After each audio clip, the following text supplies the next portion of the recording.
foreign automakers suffered steep double-digit losses. Overseas, the city of Rome narrowly escaped disaster. CBS News, Mosul. How soon will American troops be out of Iraq? We'll ask the U.S. Commanding General. Journalists convey information, act as a watchdog for society, give a voice to the voiceless, and hold the powerful accountable. It has been a deadly weekend and week for U.S. forces in Iraq. So why are so many leaving the media profession? Lucas Johnson worked at the Associated Press in Tennessee for 24 years, but left for a job in media relations at Tennessee State University. He survived 2 waves of job cuts at the AP. Because of the way the news industry is just kind of gone down, I think that they are eyeing PR because it's something they're familiar with, and the pay is good, so I would see more of an exodus probably from the news industry into PR. Dorinda Carter was a reporter for 2 Nashville TV stations, but like Johnson, eventually left the news business to be a spokesperson. I'm currently working as the communications director for the Office of the District Attorney in Nashville, and I left my position in journalism in order to spend more time with my family. For journalism, one might call these departures an epidemic. Shrinking salaries, newsroom layoffs, and reporter burnout are working against lifelong careers in news. Matt Miller works in talent acquisition for the E.W. Scripps Company, with dozens of television stations around the country.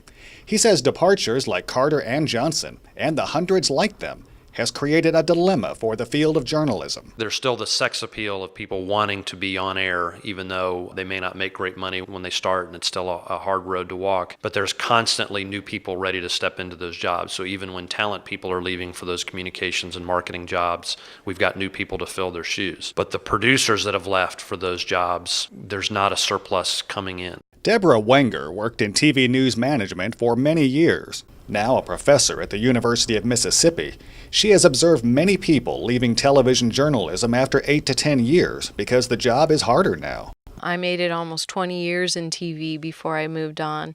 I ask myself sometimes now if I were reporting for the newscast, publishing to the web, using social media to communicate my story as it happens. I wonder how long I could have sustained that pace. Matt Miller has also held a variety of positions in TV news management.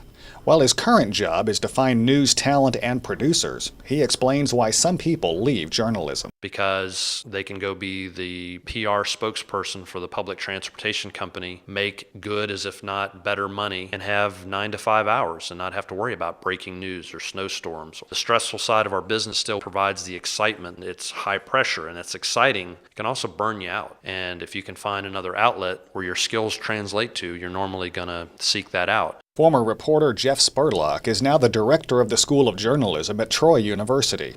He says turnover is part of the industry, but for many, stress takes its toll. In mainstream journalism, there's no routine day. And with someone going into PR, spokesman for a company, it's another type of position that is communication related, but a little bit easier pace of a day's job than the normal journalist. Departures mean more than losing quality journalists, according to Greg Brock, the senior editor for standards for the New York Times. We're losing our institutional memory, obviously, and it just hurts, and we're seeing that there aren't that many people sitting around the desk that can give that guidance and teach people and ensure the standards. The industry has itself to blame, according to Ole Miss professor Deb Wenger. One of the reasons why it can continue to survive under this paradigm, that there's always a new crop of people willing to put in those hours.